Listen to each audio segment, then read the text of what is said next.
Hello and welcome to another episode of Gratitude Speaks. I'm Marty Marr, the man of many titles, and with me today I have Tom Mutryn. We are very lucky to get an interview with Tom today, and I want to jump right in today. Tom is someone who has worked with a program called Mike's Place for a very long time. He's involved with many other programs, and I'm hoping he'll share with us today his inspiration. With that, Tom, welcome to Well, the thank you. show. Glad to be here this afternoon. It is an honor Yes. to have you. And, I was thinking about this leading up to this interview. And speaking of Gratitude Foundation, here's baby cat We already. have a friend here. Yes. Yep. Yes. So Petros and I, before Gratitude Foundation was even fully formed, got to meet with you. And you were generous enough to sit down with us, give us some pointers, and give us some inspiration on starting the foundation. And that was a very meaningful dinner that we had, meeting you through Kabir. Yep. So thank you for that. That was probably, gosh, I want to say 5 years or so ago now. I would think maybe so. something like Yes. that? Yes. Yeah. So, I wanted to learn a little more about you and, what brings you into this field. I myself am a person of recovery. And as far as I know, you're not. Correct. You yeah. are a family member of someone who is affected, which, if you feel comfortable, I'd love to hear your story. Yeah. So, the reason why I'm here is April 20th, 2014, my son Michael died of an overdose. He was 23 years old at the time, a student at the University of Maryland. Played ice hockey, studying economics and the like, and tragically, he passed away. His story is, similar to a lot of people in recovery. Drug use in high school, starting smoking pot. Several kind of rehabs. Several periods where he was clean for decent amount of time, 6 months, kind of 9 months clean time. But at the end, things didn't work out the way none of us would have liked to have them work out. As I mentioned, he was a student at University of Maryland, and when he was going to Maryland, he and I talked about where he was going to live. And should you get an apartment with some other guys? Is there any recovery around University of Maryland? What is the best environment for you? Yeah. And we looked and did not find any suitable recovery environments there. And as a result of that, he got an apartment, by himself. He was, socially active, as I mentioned, hockey team, a lot of friends and the like, but really kind of drifted away from recovery. The network in Montgomery County, he did not translate it to College Park. Yeah. Stopped going to meetings, I believe, and obviously kind of relapsed. And at that time, he really was trying to avoid being in the dorms where obviously there's nonstop Correct. partying. And Yeah, so he was looking so he thought living by himself would have a little bit more At control least that over would be his safer, environment. right? Yeah. So after he died, one of the questions I asked myself is, what should I do, kind of going forward? How do I live my life? Having that level of grief causes me to reevaluate different priorities in life. Without a doubt. And I started going to NA meetings. I still go once a week. It's been 10 years now. Michael's sponsor, a guy named Kabir Singh, became kind of good friends. And every Sunday we go to Talking Heads meeting in Chevy Chase. So I got learning more about the disease of addiction. And the next question is, what else should I do to try to make the world a better place? And one of the needs I felt out there was safe, supportive recovery communities. And initially I was looking to do something centered around colleges, since that was my son's involvement. Sure. And it seemed a little bit challenging to do something kind of in College Park, further from where I live, more limited, needy population. And kind of we, settled on the idea of having a recovery house in Rockville, Maryland, providing safe, supportive housing for guys in their 20s, the same age group that my son was when he died. Yeah. And in 2004, or excuse me, 2006, we started a foundation called Mike's Place. Yeah. And at this point in time, we have 3 houses associated with Mike's Place. The 2 houses looks very similar, a 4-bedroom house, a live-in house manager, guys with significant amount of clean time and experience, very involved in recovery, in space for 6 guys per house, 2 guys per room. We interview guys, we make sure that there's a good fit, and they come into the house and stay with us anywhere between 6 or 12 or kind of 18 months. And the 3rd house we have is a step-down house where once someone completes the program, so to speak, Okay. they have another house, 5-bedroom house, 5 guys live there, less supervision, but they're all living in a supported recovery environment. So that's kind of what I'm about, Mike's Place. That's great. So do you actually have time limits for when you say they're usually there 12 to 18 months? Is that required, or is that just how that ends up? Yeah, that's just how it ends up. We've never asked people to make a commitment to be there for a certain amount of time because there was no way to enforce any type of commitment. I mean, Yeah. people leave, they're going to leave. I mean, Yeah. there's nothing we can do about that. We felt that just over time, people would naturally want to transition. They would no longer want to share a room. They would want a little bit more flexibility. Yeah. And so the vast majority of the time, people kind of transition, and it feels right there, kind of ready to kind of move out. The typical kind of rule for recovery houses, 0 tolerance, and so there's been a number of residents who we've asked to leave because of decisions they made. Yeah. Hard to do, but no choice really. It's for the greater good. Were you 0 tolerance right from the beginning? Yes. Yeah. Right from the beginning? Yeah. Okay. Yeah. It was and actually it just makes life easier. We Yeah. have a very clear rule. Yeah. Everyone understands the rule, and we don't have to debate. Well, should we give this guy a second chance or not? Or well, how about this? Or setting bad precedents for other residents of the house. Yeah. And so, the first few times we had to ask people to leave, it was kind of traumatic for me. It is. The house I get manager. it. Yeah. But It's very difficult. and it still is. You kind of several years later. Yeah. But you get used to it, unfortunately. Yeah.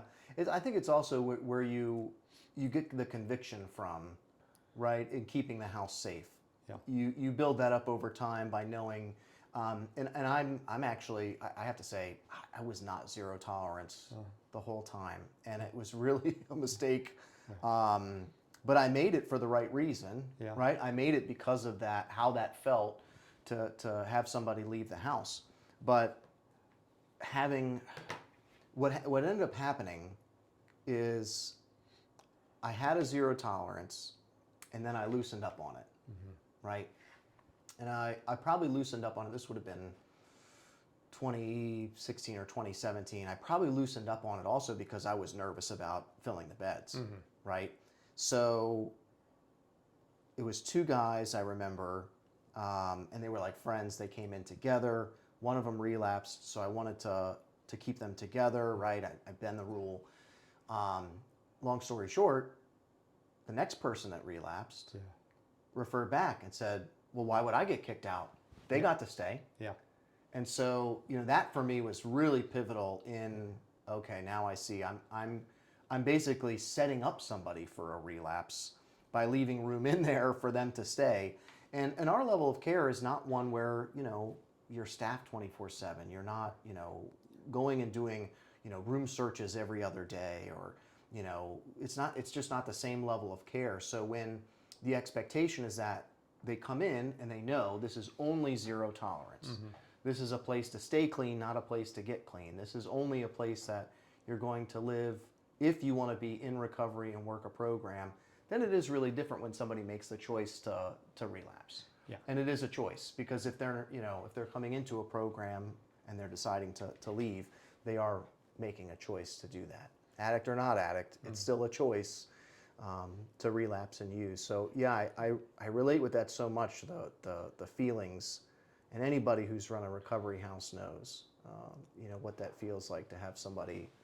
Yeah, yeah. What we, as part of our mission, in what I tell prospective candidates, is we're trying to provide a safe, supportive community. Yeah. In safe, meaning free from harmful substances, and so having the thought that there would be harmful substances in the house jeopardizes other people's recoveries as well. Yeah. And so it's really not fair to the other residents to not provide that level of safety. So how long have you guys been around now? Probably 2006, and so we had over 90 guys come and go in the house. So it's been a fun That's journey. fantastic. Yeah, and something you do regularly is dinners together. That's right. So when we had one house, what we did is, and we took some of these ideas from Nick's Place, which is a great organization in Beltsville. Yeah. So we have a kind of a Monday dinner. So I am at the Monday dinner. My wife, Kabir, who is on the board of Mike's Place, and the house manager, along with the residents. And we start out going around the table with a weekly sheet everyone fills out. What are your highlights from the prior week? What meetings have you attended? What are you grateful for? What are some of your lowlights? And what are some of the goals from your coming week? And then what we'll do is we'll check up on people to see how well they did on their previous week's goals. Yes. You hold them in some level accountable. Yeah. And we do it in a fun, kind of interactive manner. But we do try to have some level of discipline and accountability in the house. And then after dinner, we'll, depending upon the weather, sit on the outdoor patio, play board games, kind of have interactive talks, kind of do different things. Maybe have some cigars. Yes, yeah. For those who like cigars, yes, there are some cigar smokers. Yeah, so it's it's a way for my wife and I to be more actively involved in Mike's Place. So when I started Mike's Place, I think one of the primary reasons was to try to minimize the probability of other parents feeling the pain that my wife and I felt, after the loss of a child. Also, help guys in kind of early recovery, kind of, which makes a lot of sense. Yeah. And then, I enjoyed hanging out with my 23-year-old son. And going to the houses regularly keeps me connected with young men of a similar age. And that's meaningful to me. Absolutely. I think about what the world would be like too, Tom, if everybody who went through a similar tragedy actually turned back towards the world and did something good for the world. And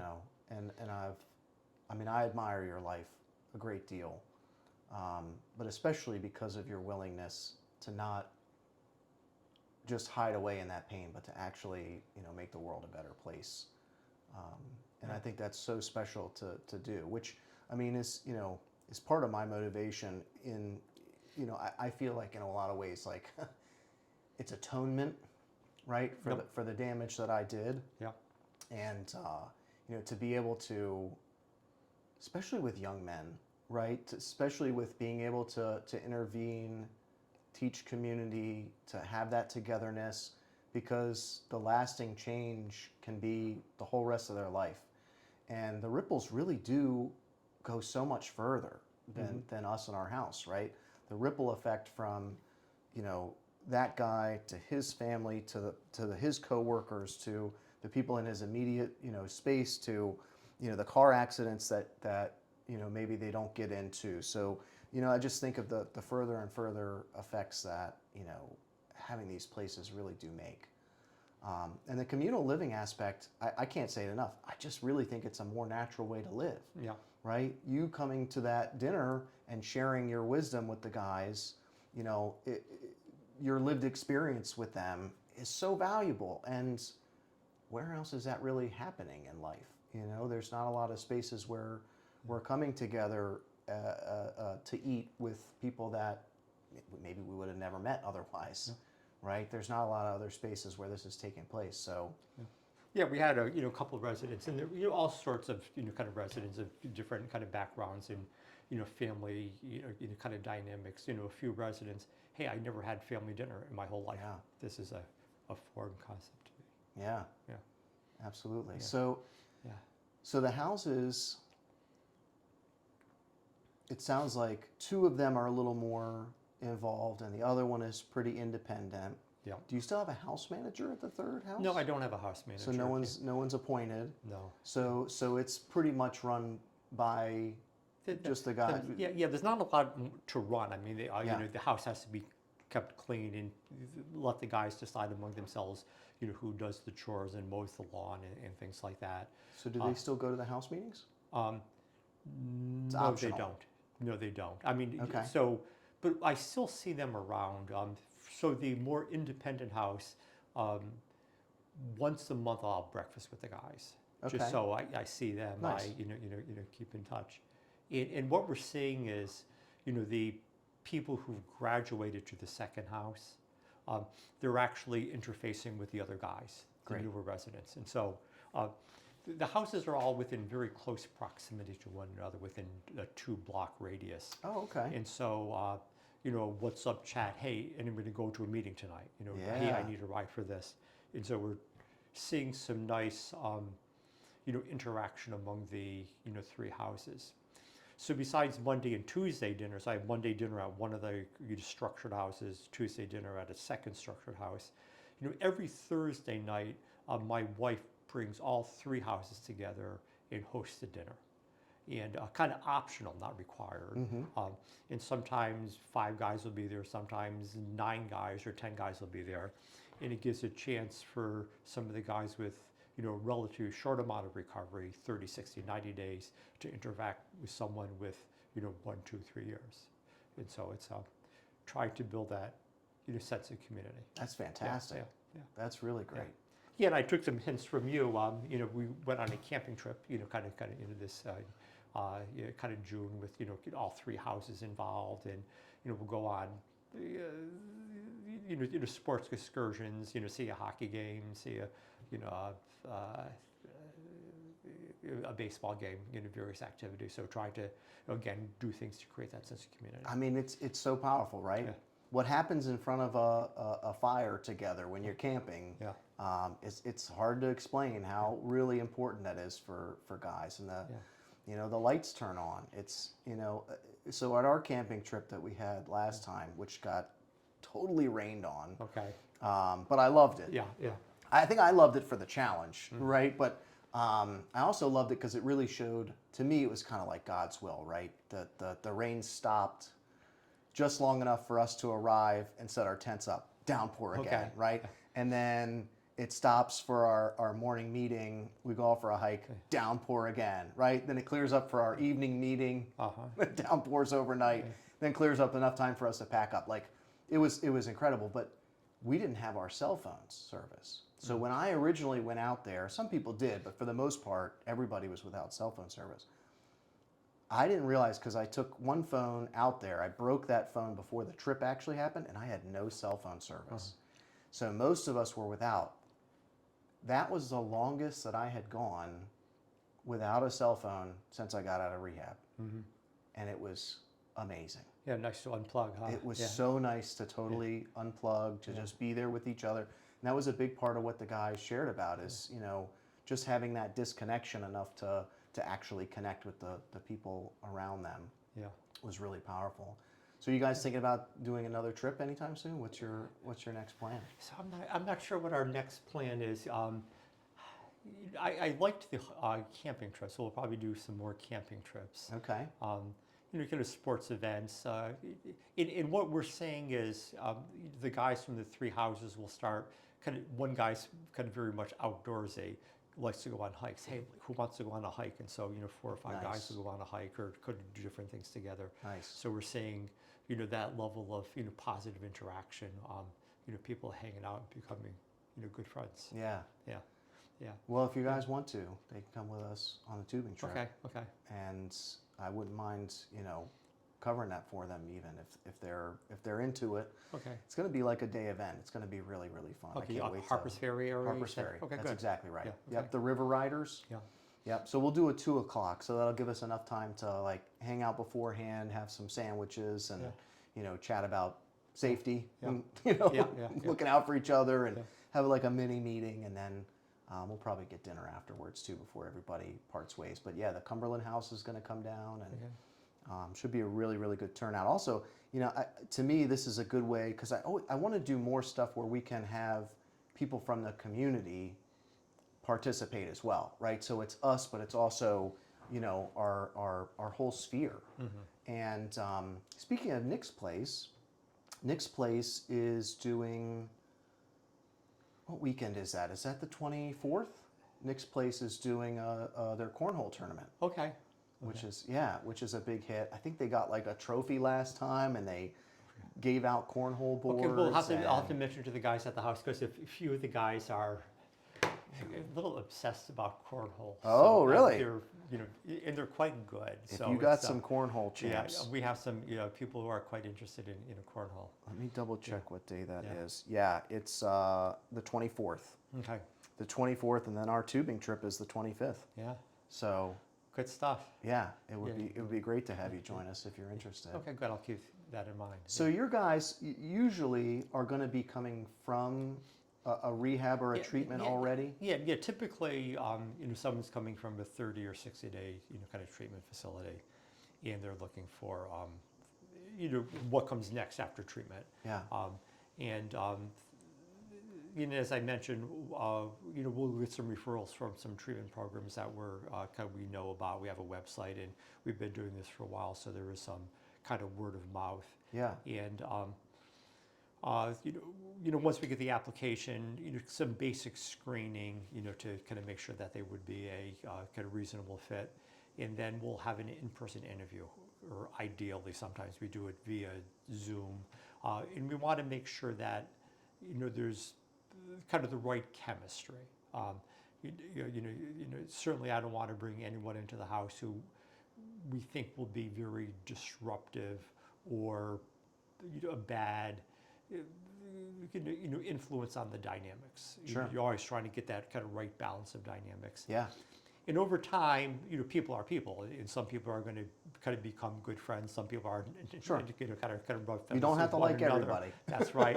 And so generally, we've done a good job of getting a good group of guys in the house.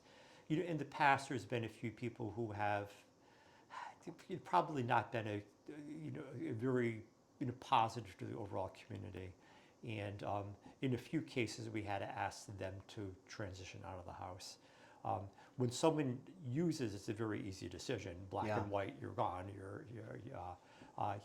Here it becomes more subjective. But and initially, I was more kind of resistant to transition people out of the house because they weren't fitting in well or being a positive part of the environment. Yeah. But over time, I've become more open to that. Yeah. And let's create the right environment.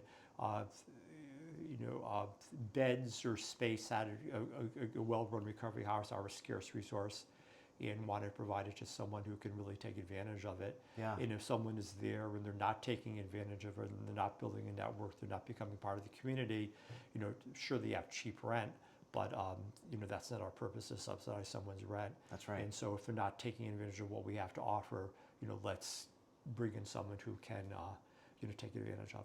We've had a lot of successful people kind of transitioning from the program. There's guys who were there in 2006 and 7 and 8 who we're still in touch with, who are kind of doing quite well, and 5, 6, 7 years clean time. So it's really nice to see those successes. It is. And then there's unfortunately there's some kind of people who are less than successful. Someone told me, who kind of runs a lot of programs, an organization called Free Minds Book Club, doing a lot of work, people who are incarcerated, in prison, Okay. poetry and writing workshops. Yeah. Then also a series of reentry programs. Woman, Tara became a good friend of mine. Um, you know, it, don't label things as absolute success or failure. Right. There's a whole spectrum of, success and failure. And even when we ask someone to leave the house, or someone relapses and we ask them to leave the house, I don't view that as a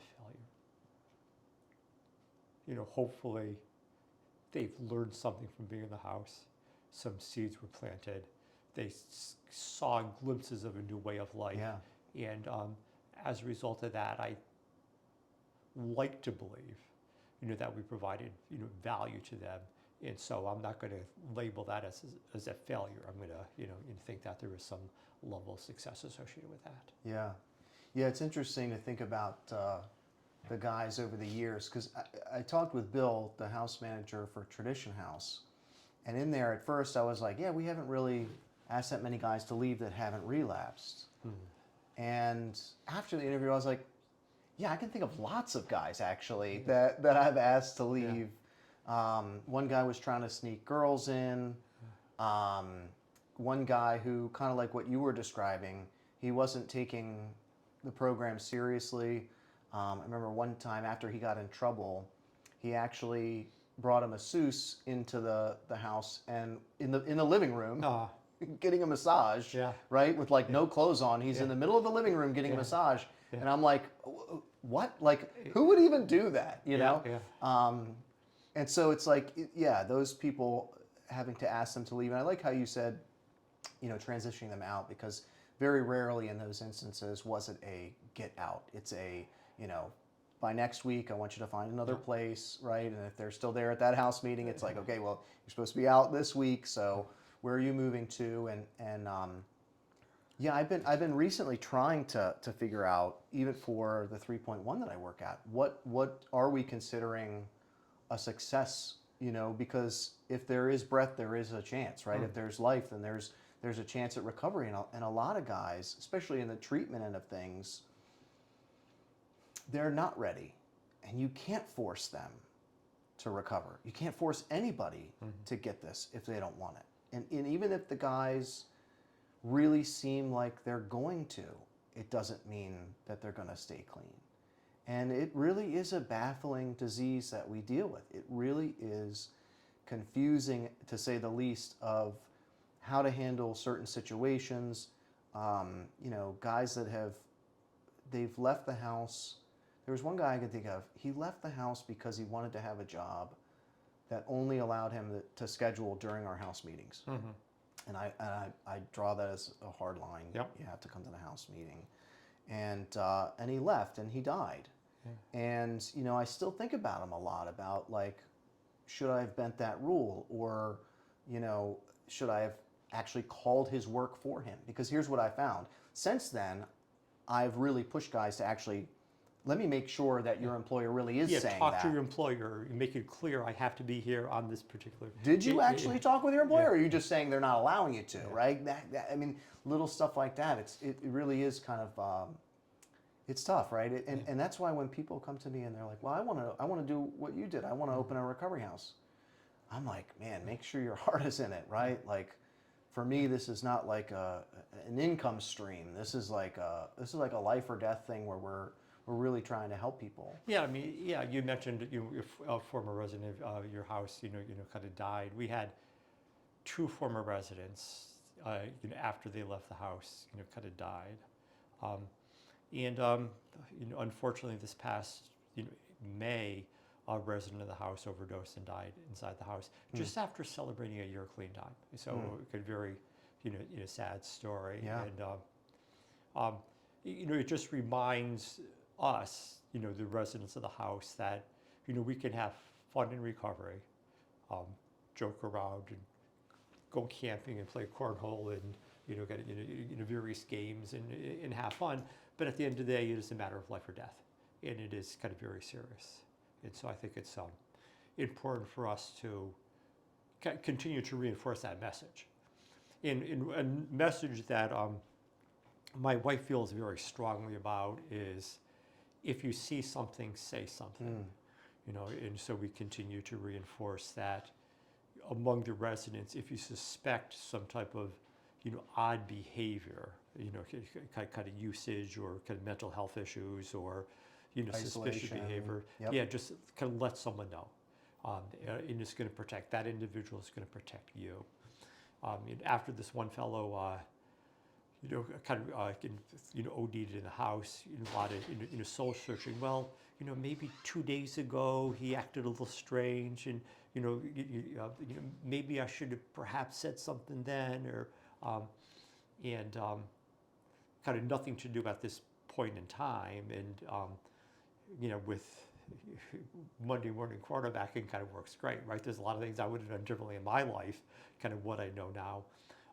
But just trying to prevent that from occurring in the future, and just continuing to reinforce that message. We want a safe environment. For it to be a safe environment for your safety, you need to, the no snitching thing that comes with the street mentality is it's very hard to break in people and change their minds.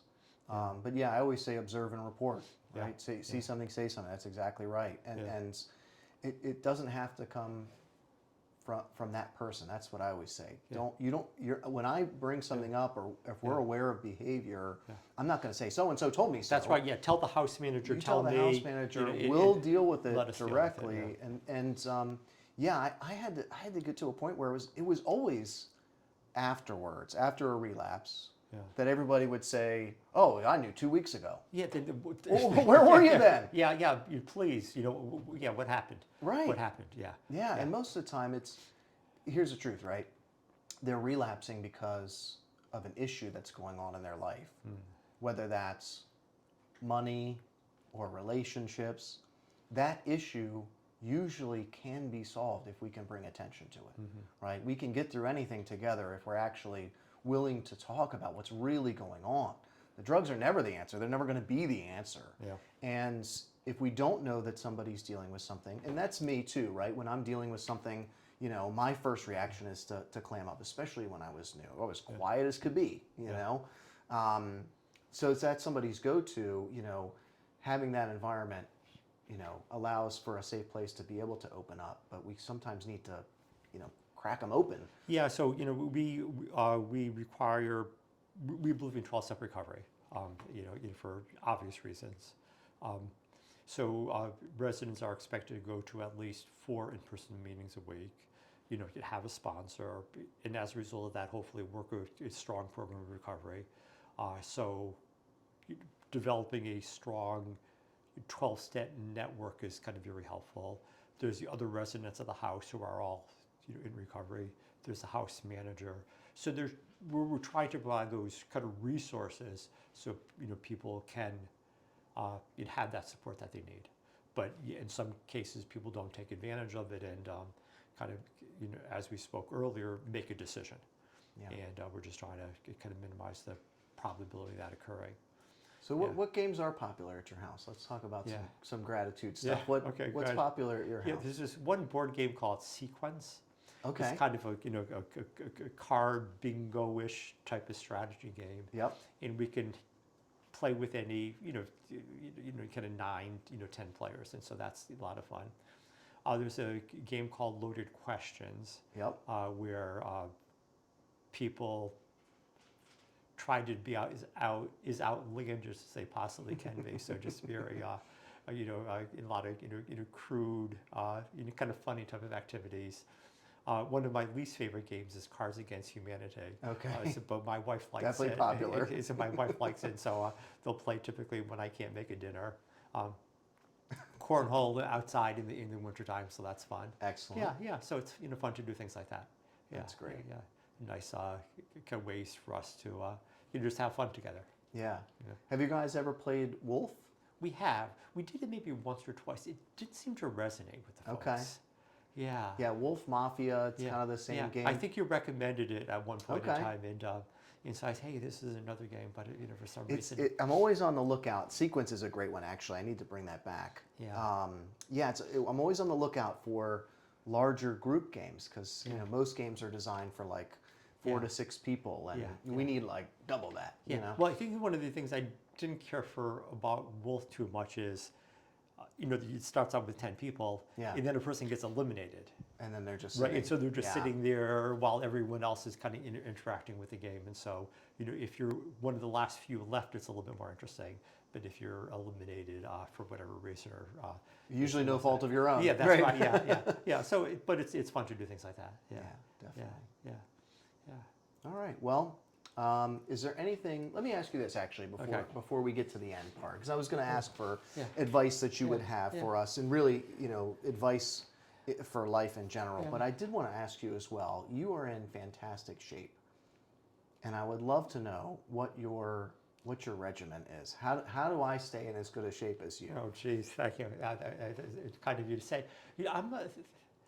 I retired around a year and a half ago. Okay. Well, congratulations on that. Yeah, but even prior to that, physical fitness was always kind of important to me. Yeah. It was good for keeping in shape physically, but also mentally. A nice way to relieve stress and the like. Yeah. And so I have a place in kind of my neighborhood that has personal training. I go there twice a week for upper body strength training, and then typically I'm an hour and a half a day doing some other types of activities, kind of bicycling, elliptical training, kind of running on a treadmill, kind of walking the dog and things like that. And so trying to focus on VO2 max is the latest thing. Okay. Making sure I have significant amount of protein. Is that a heart rate thing? The VO2 heart rate max? thing. Yes. Yeah. Okay. The ability to how much air you can bring in, as you breathe and stuff like that. Okay. You have a really good book called Outlive by Dr. Peter Attia. Talks about ways to stay healthy. I figured that as long as I'm alive, I want to be physically and mentally healthy, and then at some point in time, I'll die. But up until that point when I die, I want to be, healthy. And so it's something that I enjoy doing. And but thank you for noticing. That's fantastic advice right there. Yeah. So before we do close, though, is there any advice that you'll give to us? To the guys that are in recovery that are watching and. So I think I'm not sure if I have too much advice. I know your foundation is called Gratitude Foundation. Maybe I'll close with a story. And I get a little bit emotional when I talk about things like this. So that's totally allowed. That's how I am. I was at a bat mitzvah. A woman I worked with, the daughter was Allison, was getting a bat mitzvah. This is maybe a couple of years after Michael died. And she asked the congregation to think about something you're grateful for, which was interesting question. Right away I thought about my son Michael. So instead of focusing on kind of the negative aspects of his death, it was grateful that I had a son.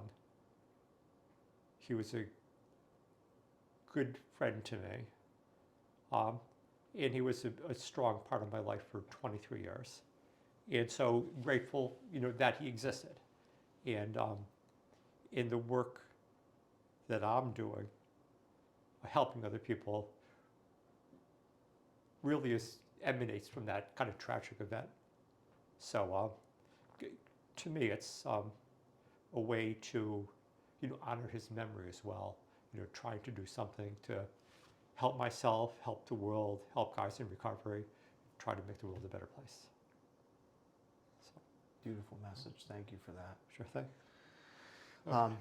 With that, we'll close. All the views and opinions expressed here are that of our own. I would be honored to leave the information for Mike's place in the comments section below.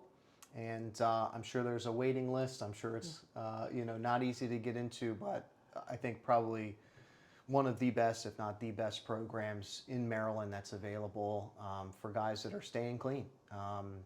Thank you again for your time today. Well, thank you, Martin. I appreciate it. And Yes. we'll see you all on the next one. Okay. Thank you, everyone. All right. Good. Thank you so much. Of course.